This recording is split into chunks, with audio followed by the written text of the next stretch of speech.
Jorge Andrade falando com vocês aqui mais uma vez no podcast em Reunião. É uma proposta da GA40 Inovação para levar para os profissionais corporativos e para a massa no geral conteúdos relevantes para a nossa vida profissional, tá? Ou para a nossa vida pessoal também, né?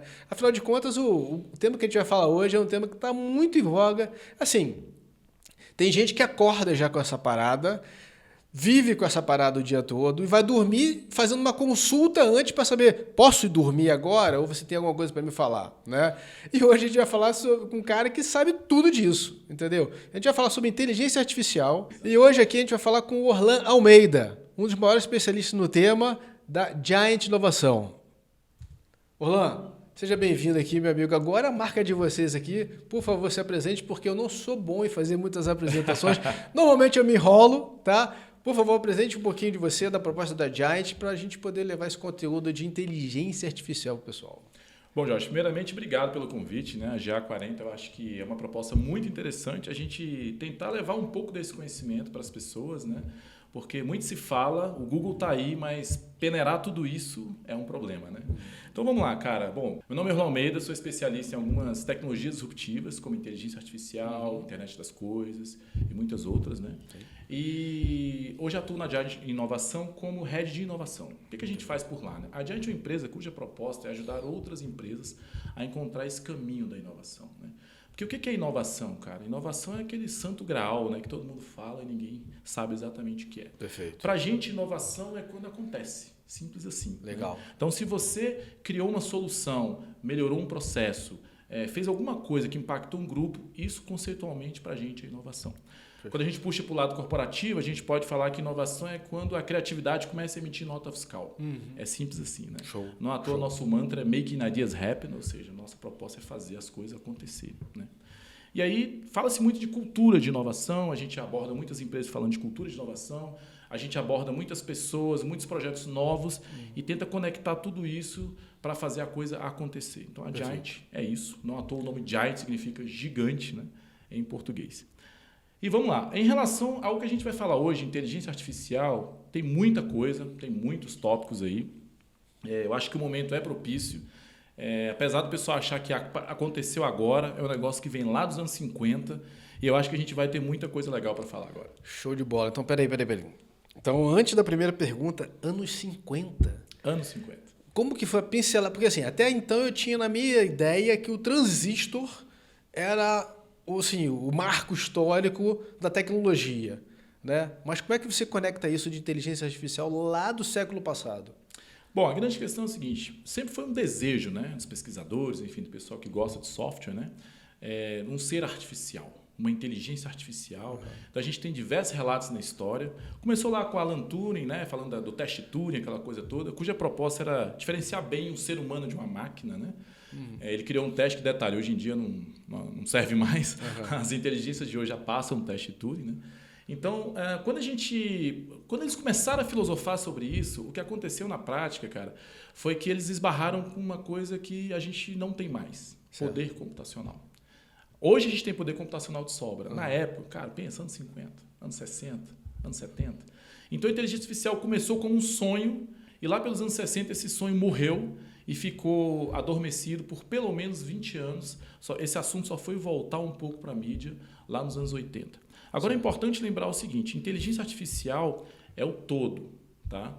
A gente ouve muito falar de machine learning, deep learning, essas coisas. Inteligência artificial é uma grande área da ciência da computação, né? Não é isso que a gente está vendo na mídia. Perfeito. Claro que é mais fácil a mídia falar em inteligência artificial do que machine learning, mas na realidade a inteligência artificial é muito mais amplo do que isso. Então, entendi. Então vamos lá. Agora vamos botar o pé no chão, tá? Porque para réis mortais como eu aqui, né, que gosta de falar de inovação e tal, e você pontuou, a gente casa muito bem nessa definição, que eu acho que é isso mesmo. Uma inovação, ela acontece com algo simples, né? Quando a gente fala assim, Netflix, Airbnb, né, Uber, cara, tudo começou com a proposta de combater o que já existia ali, melhorar alguma coisa e foi até chegar numa disrupção, né? Inteligência artificial, como que você poderia definir inteligência artificial? E existem tipos, assim como existem tipos de inovação, segundo Larry Keeley, existem tipos também de inteligência artificial? Sim, na realidade essa área ela é dividida em 3 grandes blocos, né? uma inteligência artificial limitada, que é o que a gente vive hoje. O que é isso? A gente tem excelentes softwares de inteligência artificial que jogam muito bem xadrez, mas é só isso. Se você der outra coisa para fazer, ele não faz. A gente tem softwares especializados em dirigir carros e assim por diante. Então, é uma inteligência artificial focada em uma tarefa específica. E uma tarefa? Uma tarefa específica. Ok. Ele é especialista em uma coisa. Tá. Isso é o que a gente chama de inteligência artificial limitada, né? O nome sugere bem. Perfeito. Aí a gente tem o conceito de inteligência artificial geral, que é o quê? Seria o equivalente ao ser humano, né? O ser humano dirige um carro, joga xadrez, né? Faz tudo isso. Uhum. Então a proposta, a gente está trabalhando para isso, né? No mundo inteiro, para tentar alcançar essa inteligência artificial geral. Okay. Ou seja, uma solução em que eu possa pedir para projetar um carro, que eu possa pedir para me dar uma receita nova, que eu possa aplicar numa questão de saúde, tudo num ser artificial. Seria o equivalente ao ser humano, digamos assim. Ok. E existe ainda a tal da superinteligência, que a gente está, a princípio, a anos-luz de distância, né? Que seria uma inteligência artificial com uma capacidade maior do que o ser humano, muito maior do que o ser humano. E essa é que é a tal da inteligência perigosa que a gente vê nos filmes por aí. Ah, então peraí, já vai ficando bom. Mas não vamos chegar nesse ponto ainda não, senão eu vou me empolgar aqui, tá? Porque eu vou te perguntar sobre esse tema e a gente vai falar sobre ele, tá? Então vamos voltar no primeiro ponto, tarefa. Tá? O que a gente tem hoje, então, tem um tipo de inteligência que já manda ver nas tarefas e consegue ganhar do ser humano. Xadrez, por exemplo. Perfeito? O segundo ponto é a inteligência que vai substituir atividades. Posso denominar como atividades, assim, de você fazer alguma coisa até um pouquinho mais complexa e tal, do que simplesmente sentar lá e fazer isso? Né? A gente pode falar de multi-atividade. Dirigir o Uber. Por exemplo. Carro autônomo. Por exemplo. Carro autônomo, né? Sim. Que aí a gente já pode linkar até com 5G. Por exemplo. Certo? A gente precisa do 5G para o carro autônomo existir, para muitas coisas, cirurgia e tal. Mas aí tem a inteligência artificial que vai fazer isso acontecer. Pode fazer? Sim. Pode fazer. Sim, né? pode fazer. E o terceiro ponto é que a gente está muito distante, que é a perigosa, como você falou, né? Que pode ser a grande preocupação que muitos... Como é que eu vou denominar? Muitos pesquisadores donos de empresas de tecnologia e tal, eles até fizeram um documento, né, para poder formalizar que a OpenAI, né, deveria se preocupar em não fazer tanta coisa assim para dar um tempo para a gente falar assim, deixa isso mais para longe. Né? Existe uma sistematização dessas correntes de pensamento, digamos assim, né? O Tegmark, que é um pesquisador do MIT, ele coloca isso de uma maneira muito clara. Uhum. Você tem lá os caras que a gente chama de, vamos chamar de utopistas digitais. Quem é esse grupo? Esse grupo está, por exemplo, Larry Page lá do Google, essa galera que acha que a inteligência artificial, cara, é tudo lindo, ela vai vir, vai ser sempre benéfico, não se preocupa não, vamos investir nisso aí, pode tacar, né, ficha na máquina que a coisa vai vir sempre pro bem, vai dar tudo certo, vai ser maravilhoso. Então, o pessoal, por isso que é utopista digital. Perfeito. Né? Tem o pessoal do outro lado, né, que é o pessoal onde o Elon Musk está, e esse grupo de pesquisadores que assinaram esse documento, pedindo um freio, né, que é o que a gente chama de movimento da IA benéfica. O que é isso? Né? Eles acreditam que a inteligência artificial precisa ser regulamentada, precisa ser limitada, precisa ser observada. Não dá para soltar o carro que vai dar problema lá na frente. Até controlada. Até controlada de muitas formas. E a gente tem até alguns equívocos aí, né, e muita dificuldade, porque você imagina, hoje no Brasil, por exemplo, a gente tem um projeto de lei que diz que todo sistema que seja baseado em inteligência artificial precisa de uma supervisão humana. Aí não faz sentido, né? Perfeito. Você imagina, por exemplo, sei lá, um sistema que usa inteligência artificial, visão computacional inteligente para classificar laranjas. Como é que faz sentido ter um ser humano lá? Não faz, né? Uhum. Então, uma série de coisas dessa natureza.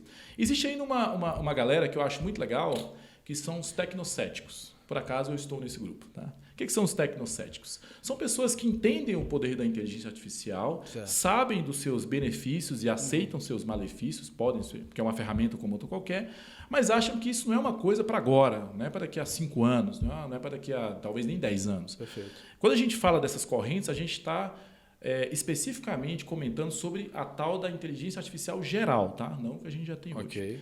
Então, a gente acredita, tecnocéticos, que, cara, isso vai levar 40, 50 anos, talvez até mais. Então, não é uma coisa para você criar esse alarde todo no momento, entende? Ok. Você tem que, óbvio, né, aproveitar a ferramenta da melhor maneira possível, criar os mecanismos de controle como qualquer outra tecnologia, né? O WhatsApp é usado para dar golpe, e-mail é usado para capturar senha, né, assim. Então, todas essas tecnologias passaram por um processo de adaptação e a gente acredita que a inteligência artificial tem que seguir a mesma linha. Sim, é uma tecnologia nova, só que não é uma coisa para dominar o mundo em 10 anos. Espera aí, não precisa desse alarde todo. Até porque, quando a internet nasceu, lá nos anos 90, se a gente começasse com esse tanto de coisa, a internet jamais chegaria. Não chegou. Perfeito. Saquei, entendi esse ponto. Agora deixa eu fazer uma pergunta que... Vamos começar a fazer um negócio interessante pro meu lado aqui, tá? De repente você me convence a me tornar um tecnocético também ao final do nosso papo. Mas vamos lá. Alexa, Siri, são o quê? Inteligência artificial nível 1, geral... Ou são amigos nossos que complementam a nossa solidão diária, que a gente chega em casa e fala assim, Alexa, ligue as luzes. Bom, Alexa e Siri são inteligências artificiais bem limitadas, né? Quem usa sabe disso, né? Então ali eu acho até... a gente está falando de soluções de 2010, né? Então assim, as coisas de mais de 10 anos para trás. Então esse tipo 1 é o tipo mais fraco ainda. E, na realidade, agora, com a chegada desses modelos de linguagem natural, o pessoal conhece aí como ChatGPT e outros que apareceram, a gente deve comentar sobre já já, a gente deve melhorar muito este tipo de ferramenta. Mas a gente está falando de uma solução de 2010, mais ou menos, 2008. Então, realmente está muito distante ainda. Não, show. Então, assim, se você, como eu, imaginar uma situação dessa, né? Alexa, são companhias, tá? Vai fazer aquela rotina toda sua funcionar, não é isso? Às vezes. Às vezes, sem dúvida nenhuma, tá? Mas vamos entrar num ponto, então, que, sim, tá todo mundo falando, então a gente já entendeu aqui o que é inteligência artificial, que é algo muito amplo, né? 3 tipos que existem de inteligência artificial, em que momento nós estamos em relação a esses 3 tipos e preocupações que podem surgir, ou já surgiram, né? E conversas que já estão tendo aí pelo... pessoal que já está no meio, mas o ChatGPT, ou ChatGPT, tá? Falando em bom inglês, tá? Para você, certo? Cara, isso é bom, isso, não vou dizer que é ruim, porque não é ruim, mas isso é bom, mas isso conflita com interesses humanos, ou isso já é o primeiro passo para a gente se preocupar? Como é que você vê isso? Vamos lá, primeiro vamos entender um pouquinho, né? O ChatGPT é uma função, chat é uma função de uma inteligência artificial chamada GPT da OpenAI. Caraca, para mim era tudo junto, né? Mas não, separamos. Então a gente tem, por exemplo, essa inteligência artificial GPT, ela tem, por exemplo, APIs que você pode treinar ela para outras coisas e tudo mais. É o que a gente chama de modelo de linguagem natural. O que é isso? Cara, eu vou dar um exemplo aqui, que é muito claro, que assim, até para tirar um pouco do medo das pessoas. Porque acho que tem um cenário muito legal que chama o exemplo do quarto chinês. Pensa comigo. Imagina que você está num quarto fechado, sem janela, tal, a prova de som. E aí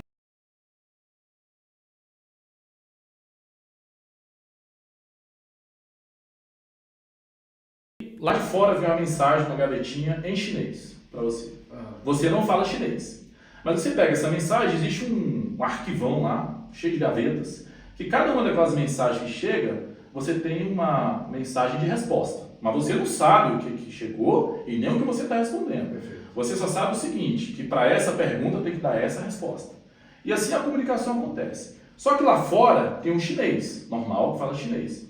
Você entende que se toda vez que ele manda um papel com uma pergunta para você, e você dá uma resposta que faz sentido, ele vai ter a sensação que você fala chinês?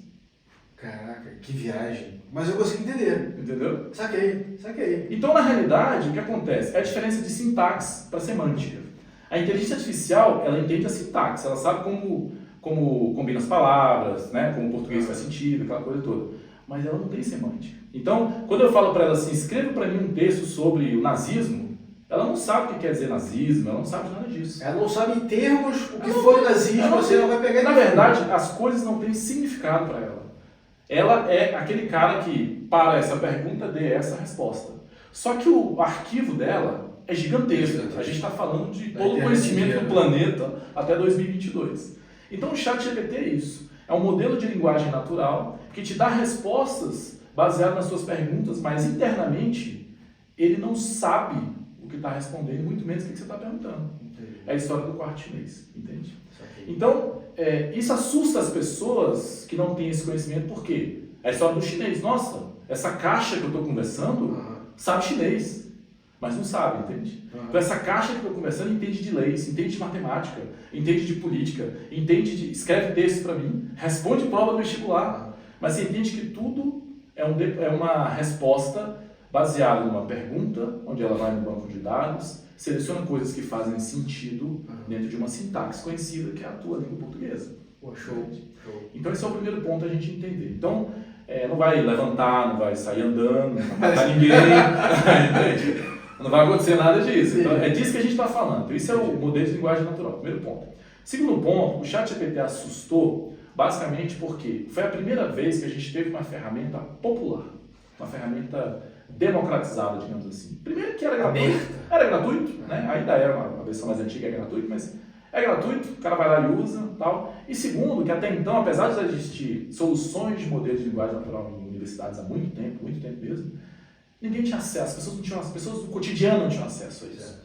Então, o que a gente está falando aqui? A gente está falando o seguinte, cara, eu preciso escrever um texto para crianças de 5 anos de idade.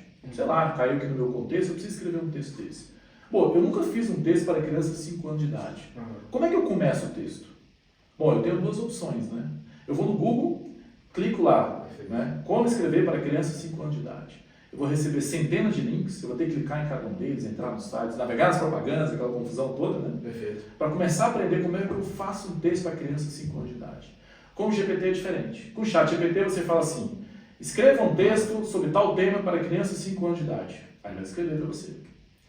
Você entende que você deixou de navegar na internet, você deixou de clicar em um monte de lugares, você deixou de navegar pelas propagandas, você deixou de pagar o Google toda vez que aparece um patrocinado lá em cima, você quebrou toda uma cadeia de navegação. Perfeito. Então isso, a gente está falando de milhões de cliques por minuto que acontece na internet. Você entende que tudo isso vai embora na hora que eu tenho a resposta que eu busquei. Perfeito. Eu quero uma receita de bolo vegano. Como é que é? Receita de bolo vegano no Google. Centenas de links, eu clico em um a um até encontrar o que eu quero, tem que ler aquilo tudo, etc. Né? Então, aí o site já vem lá o quê? Propaganda de bolo. Né? Exatamente. Como é que é o ChatGPT? Me dá uma receita de bolo vegano. Tá aqui a receita. Mas ele pega, nesse caso do bolo, ele pega meio que as mais buscadas, as mais curtidas e tal, não? Como é que é? É uma inteligência. O que isso quer dizer? Ele monta uma receita perante os arquivos, o quarto chinês. É o seguinte. Então ele vê tudo ali. É igual um ser humano. Pensa como é que um ser humano raciocina. Se eu pedir para você, Jorge, me dá uma receita de bolo, você souber fazer isso, você vai pegar os ingredientes da sua cabeça e me dar uma receita de bolo. Talvez se outra pessoa te perguntar daqui a uma semana, você dê uma outra receita de bolo. Ok. O ChatGPT é a mesma coisa. Se eu fizer a mesma pergunta hoje, daqui a uma hora, amanhã, daqui a pouco, ele dá respostas diferentes. Ele não dá a mesma resposta. Porque a gente não está falando de uma coisa pré-programada, a gente está falando de uma inteligência. O que é inteligência, né? Um conceito mega amplo, nós vamos tentar simplificar. Vai evoluindo, inteligência. Basicamente, eu pegar o conhecimento que eu tenho, né? Trabalhar isso para uma resposta que eu preciso. Isso é uma inteligência. Então, ele tem o conhecimento de bolos, ingredientes, o que faz sentido com o que, etc e tal. Na hora que eu peço uma receita de um bolo vegano, ele não copiou de um site que trouxe para mim, entende? Conceito de vegano, coisas que não tem isso e aquilo. O que entra num bolo, isso, aquilo, ele monta isso na hora. Então não é uma coisa pré-programada, entende? Por isso que as respostas não são sempre iguais. Importante isso, hein? Muito importante. Se eu botar uma frase aqui, e alguém botar uma frase 2, 3 minutos depois, a mesma frase, pode vir. A resposta é outra. É outra. Então, entendi.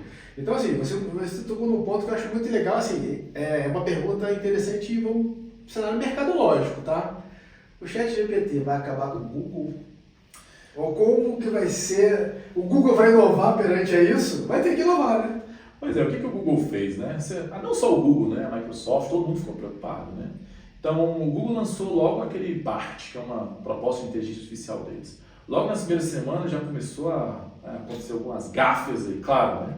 Eles lançaram o negócio às pressas, então ele começou a responder coisas que não fazem sentido e tudo mais. Então, assim, é claro que o Google está preocupado. Pensa comigo, Quantos cliques você acha que tem na internet por segundo, meu, no mundo? Entendeu? Quantas vezes eu deixei de ir no Google, se a ferramenta me dá a resposta, para que eu vou lá no Google com um monte de links, eu tenho que pesquisar, eu tenho que ler, eu tenho que ouvir, eu tenho que ir no YouTube, eu tenho que não sei aonde. Pensa. Assim, cara, eu quero escrever aqui um artigo sobre, sei lá, a Lua. Como é que eu escrevo um artigo sobre a Lua? Vou ter que entrar em vários links, pesquisar. Como é que é o ChatGPT? Escreva para mim um artigo sobre a Lua. E se você disser, escreva um artigo em 10 páginas. Exato. 10 páginas. Em 10 linhas, eu prefiro... E aí, assim, então você entende que a ferramenta, no final das contas, ela é, em vez de você começar no térreo, você começa no quinto andar. Entende? Perfeito. O exemplo do artigo da Lua. Escrever, eu preciso do artigo da Lua. Ele escreve um artigo da Lua, aí você, o ser humano, vai lá, lê aquilo, ajusta, né? Dá o seu toque humano pro negócio. Claro que vão ter coisas ali que você não vai saber ainda, mas aí você vai pontualmente pesquisar uma coisa, conferir um dado ou outro. Não vai fazer igual um advogado recente, só uma notícia aí que, cara, ele escreveu uma defesa lá e colocou uma jurisprudência que foi dada pelo ChatGPT. Só que a jurisprudência não existia. Como é que é? A ferramenta inventou essa jurisprudência e deu para ele. Caramba. Ele não conferiu, né? Então você imagina o tanto que o juiz, né, descascou o cara em cima disso. Então, quando você abre a interface, ele tem alguns alertas. Né? E um deles é, olha, às vezes eu vou errar, eu só tenho conhecimento até 2022, entendeu? Eu não conheço tudo, entendeu? Eu estou em fase de desenvolvimento, tem vários alertas logo na interface de entrada, só que ninguém lê. Né? Só que ninguém lê. Os termos, a política, tem que ver. As letras miúdas. Exatamente, exatamente.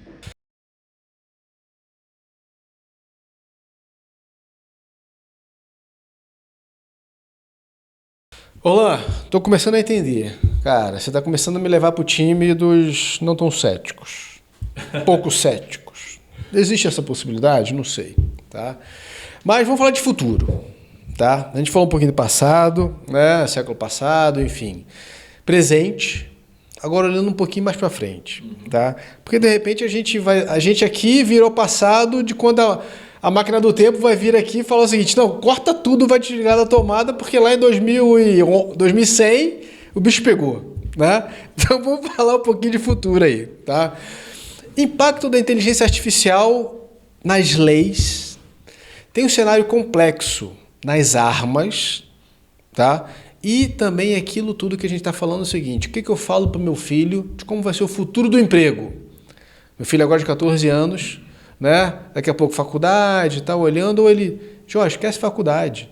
Agora é só ChatGPT quando ele chegar daqui 5 anos, né? Como é que você vê tudo isso aí, cara? Cara, vamos lá. Primeiro a gente tem que tirar a Skynet da cabeça. Né? Eu não perguntei. Tem que tirar a Skynet da cabeça. Eu ainda não perguntei, não tinha perguntado, vocês estão de prova, tá? Primeiro tem que tirar a Skynet da cabeça, que todo mundo pensa nisso quando fala de futuro, né? Vamos lá, vamos do começo.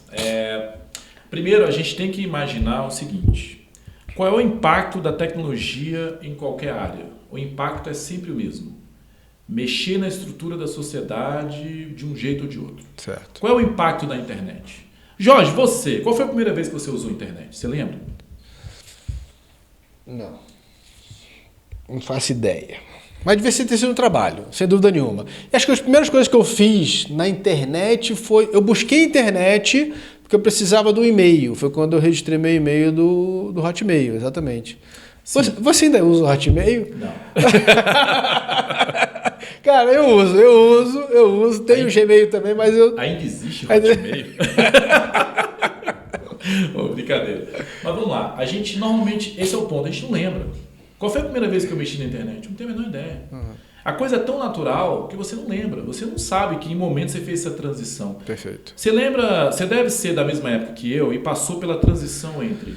computador pessoal com disquete, lembra do disquete? Lembro do disquete. A gente saiu do disquete e depois começou a usar pendrives, né? Gravar as coisas, né, no computador. E hoje a gente grava as coisas na nuvem. Perfeito. E você não lembra em que momento você fez essa transição. Perfeito. Né? Da mesma maneira, será com a inteligência artificial. A gente não tem um marco, um antes e depois da inteligência artificial. Isso já está acontecendo. Então não é uma coisa que a gente possa imaginar, gente, como será o futuro? O futuro é agora. A diferença é que ele não chegou para todo mundo. Ele não está igualmente distribuído. Ok. Mas já estamos nesse cenário. Hoje, por exemplo, você falou do seu filho de 14 anos. Eu também tenho um filho de 14 anos. E o que o Davi, que é o nome do meu filho hoje, faz por mim usando ferramentas de inteligência artificial? Davi adora, não é um cara muito da tecnologia, né? Ele gosta de arte, ele gosta de desenho, ele gosta de mangá, né? E tudo. Inclusive ele tem uma mesa digitalizadora onde ele desenha esse negócio e tudo mais. Aí eu estava precisando de umas imagens para uma palestra. Eu fui contratado para fazer uma palestra em 2 dias. Eu tive 48 horas para desenhar uma palestra super complexa sobre um aspecto específico da inteligência artificial. Um público muito específico.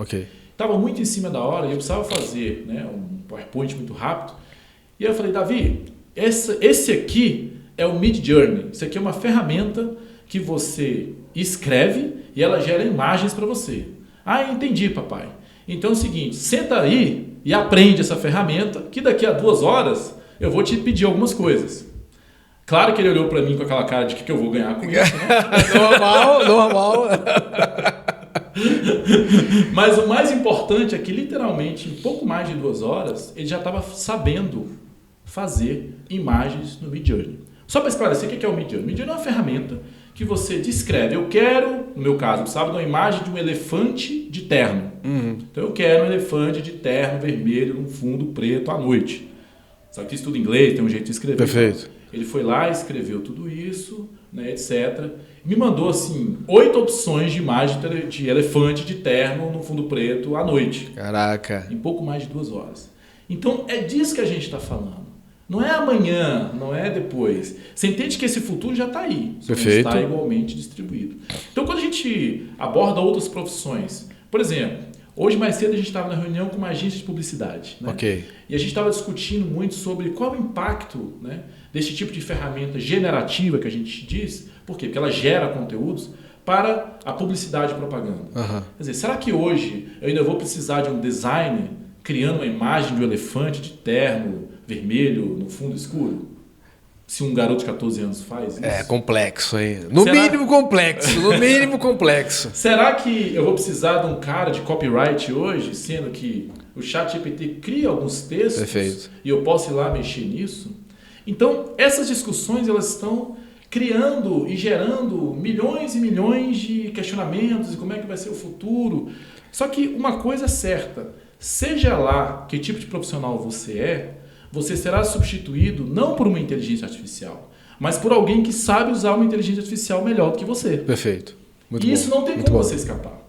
Então, quando a gente fala de futuro e tecnologia, a gente tem que sempre lembrar que tecnologia não houve um momento de transição. A internet chegou, daqui para cá mudou tudo. Não foi assim. E não será assim com o ChatGPT e outras ferramentas. Outro ponto. Leis, armas, né, que você comentou agora. Cara, vamos pensar o seguinte. Qual é o futuro do direito? Qual é o futuro dos advogados? Né? Assim, como é que um advogado trabalha hoje? Né? Perdão aí os advogados, né? Aquela coisa, tudo. Vou entrar aqui na área de vocês. Né? Mas eu me arrisco a dizer que quase todo advogado, para ele realizar o trabalho dele, ele precisa fazer uma pesquisa, né, de jurisprudência, uma pesquisa de conteúdo, de outros casos semelhantes, e a partir disso entrar com o treinamento que ele teve na faculdade, na vida, para gerar uma defesa, etc. e tal. Legal. Eu acabei de dizer que a inteligência artificial é capaz de gerar textos muito, muito bons. De fato, quando a gente pega uma inteligência artificial e submete ela a uma prova da OAB, ela já é capaz de passar. Que doido, hein? Então você já começa a pensar, bom... mas quando você pega, a gente falou, né? Você já ganha de um cara do xadrez.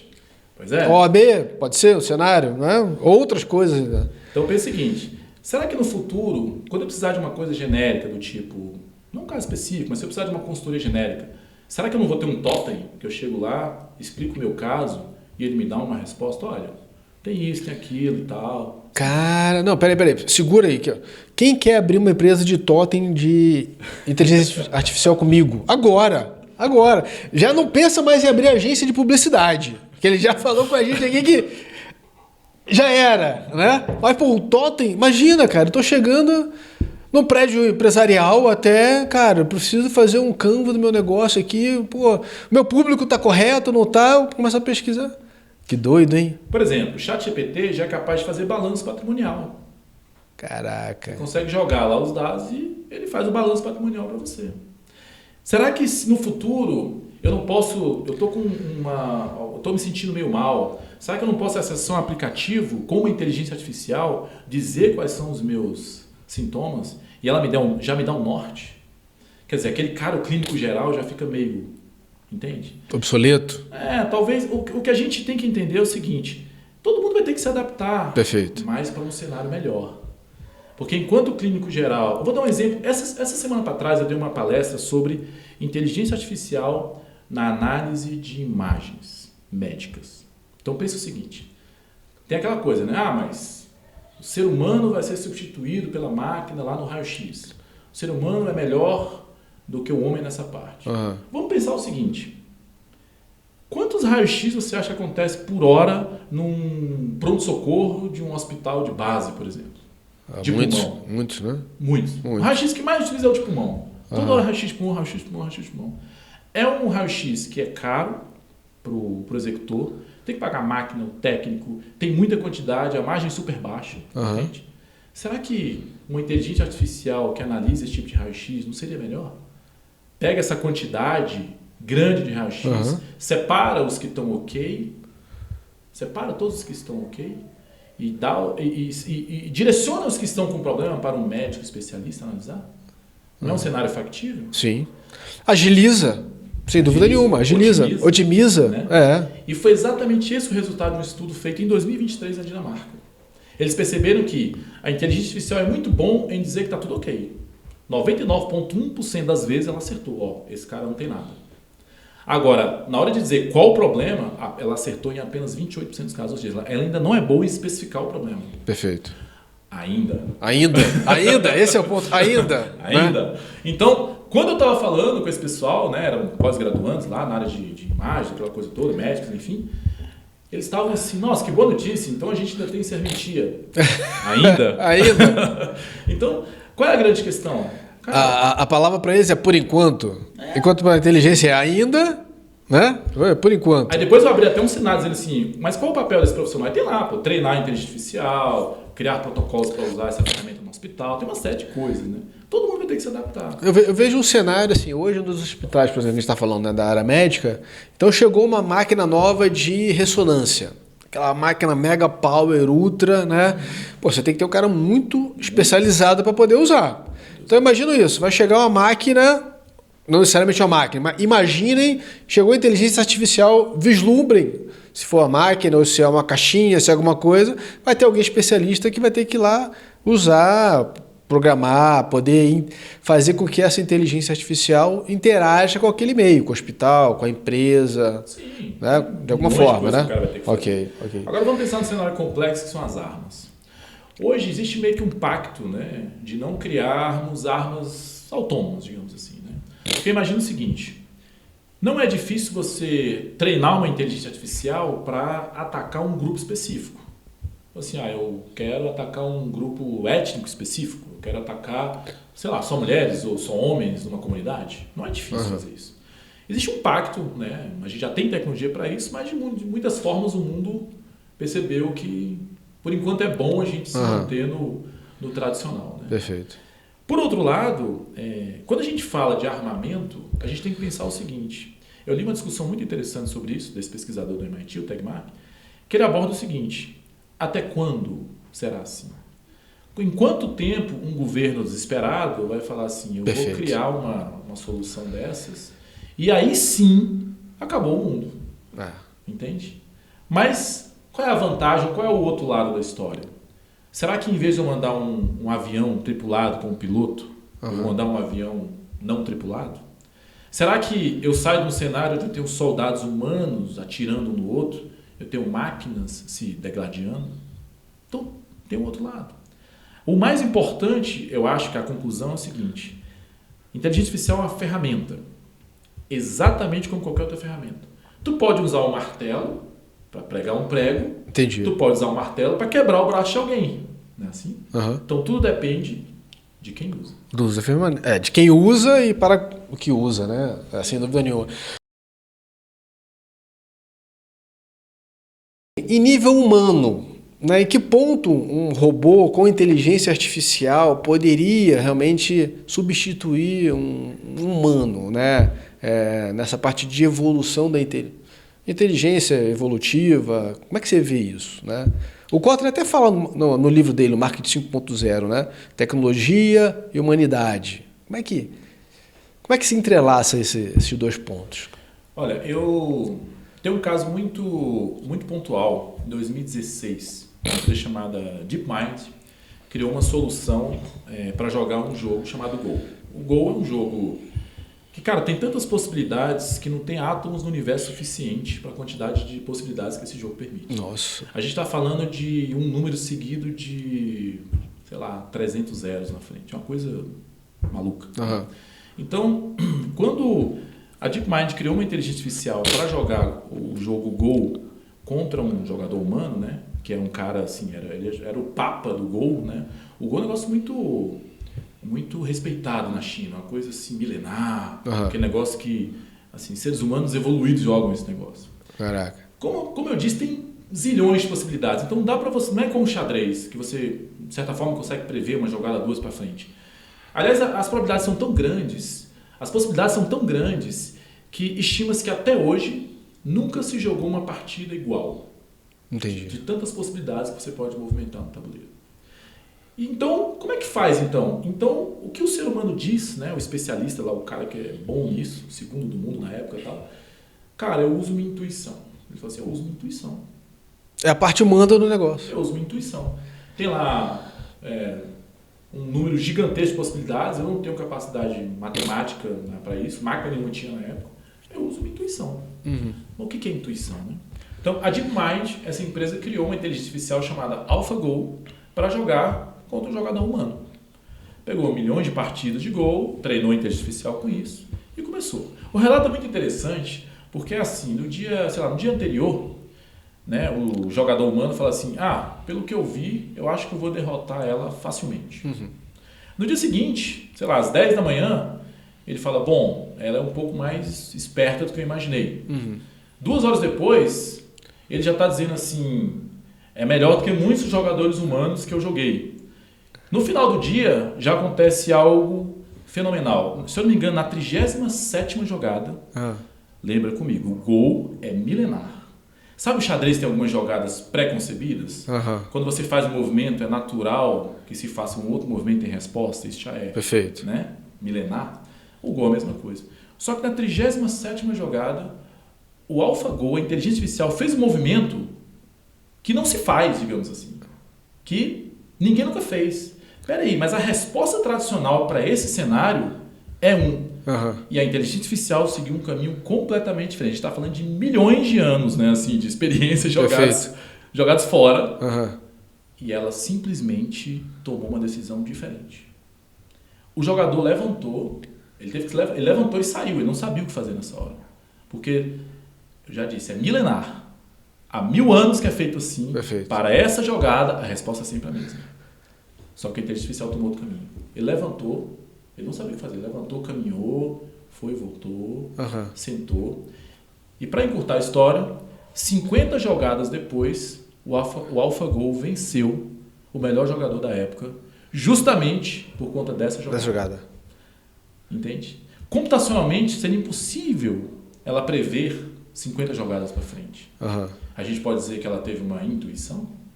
Que doido, cara. Bom, se você está no quarto escuro, agora é o momento de acender a luz.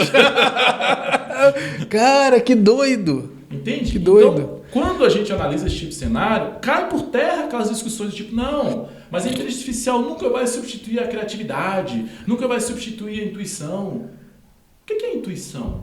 Vem cá, mas nesse ponto, nesse exemplo que você deu pra gente, tinha algum humano por trás programando, falando automaticamente e tal?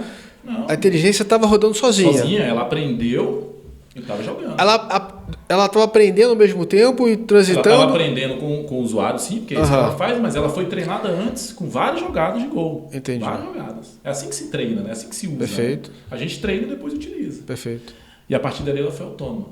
Veja bem, aí então tem aquele argumento, não, mas a inteligência artificial nunca vai substituir a intuição humana, a inteligência artificial nunca vai substituir a criatividade humana. Tem que tomar cuidado com esse tipo de afirmação. Porque assim, o que é intuição? Eu não sei. Acho difícil que alguém saiba na prática o que é intuição. Então, eu não vou dizer que a inteligência teve uma intuição, mas de alguma maneira ela superou a intuição do jogador humano. Já que a gente está dizendo que matematicamente é impossível calcular aquilo ali. E esse não foi o fato mais interessante, eu acho, da história. O fato mais interessante é que, para criar o AlphaGo, a DeepMind pegou várias partidas de Go e alimentou a inteligência artificial para ela aprender como joga o Go. São jogadores humanos. Né? E apesar disso, ela tomou uma decisão completamente fora da curva. Ela tomou uma decisão, né? Na 37ª jogada, ela tomou uma decisão que fez ela ganhar, que nenhum humano faria. Perfeito. Sim. Eles foram mais além. Eles criaram o AlphaZero. O que é o AlphaZero? O AlphaZero foi uma inteligência artificial preparada para jogar Go. Foi criada para jogar o Go, mas que eles não treinaram ela, eles não ensinaram ela. Eles colocaram o AlphaGo, que ganhou do humano, treinado, para jogar com o AlphaZero, que não sabia nada sobre Go. Entende? Ela não foi pré-treinada. Então ela foi perdendo, claro, a gente está falando de duas inteligências artificiais jogando. Peraí. Segura, cara. É o momento de pegar pipoca. Agora a gente vai até umas 2 horas aqui só nesse papo, cara. Que isso, que doido. Olha que doido. Eu peguei uma inteligência artificial treinada, que ganhou do melhor ser humano, coloquei uma inteligência artificial que nunca jogou Go para jogar com ela e aprender com ela. Claro que isso acontece em altíssima velocidade. Perfeito. Em algum momento o AlphaZero ganhou do AlphaGo. Cara, que doido. Por quê? O AlphaGo foi treinado com jogadas humanas. O AlphaZero aprendeu do zero. Do zero. Entende? Então, para onde é que a gente está caminhando? Então, quando a gente fala de ser humano versus inteligência artificial, onde é que encontra um e o outro, é aquela história. A máquina nunca vai ter algumas coisas que o ser humano tem. Mas que coisas são essas? Eu acho que a discussão não é essa. A discussão é o seguinte... Como é... Vamos pensar no xadrez. Xadrez é um exemplo ótimo. Em algum momento, Deep Blue lá, né, da IBM ganhou do Kasparov. Essa história todo mundo conhece. Perfeito. Hoje, quem você acha que é o melhor jogador de xadrez? Uma inteligência artificial ou um ser humano? Cara, não sei. Sinceramente, não sei. Uma coisa eu te garanto. Não é um ser humano. E também não é uma inteligência artificial. Hoje, o melhor jogador de xadrez é um ser humano auxiliado por uma inteligência artificial. É o conjunto dos dois. Isso. Então, eu acho que é para lá que a gente tem que olhar. É como usar essa ferramenta para desbloquear mais e mais esse humano que a gente tanto está falando aqui, buscando. Entendi.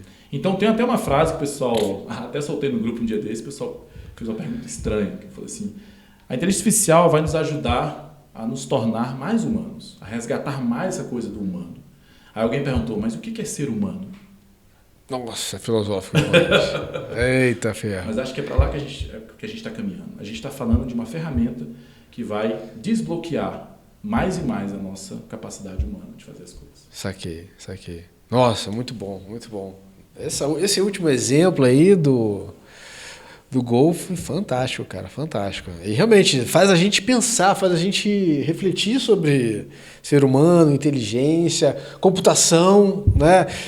Ficção, não é isso? Ficção, Star Trek, né? Star Wars, tudo isso, né? De Volta para o Futuro e vários outros aí que pegaram o nosso momento. Mas agora, Orlando, a gente está chegando para o finalzinho do nosso encontro aqui. Por favor, né? Você que está aí em casa, né? Então, pega o cenário assim, cara, você já falou um pouquinho com a gente, eu não vou te dizer que eu estou um tecnocético, não. Mas eu vou frequentar reuniões sobre esse tema, vou conversar mais contigo. Mas a dica, assim, que se a gente pudesse pegar as pessoas, né, o cenário do que a gente está vendo, o que está acontecendo, um pouquinho da história, a gente olha para o futuro, o que você poderia dizer para eles assim?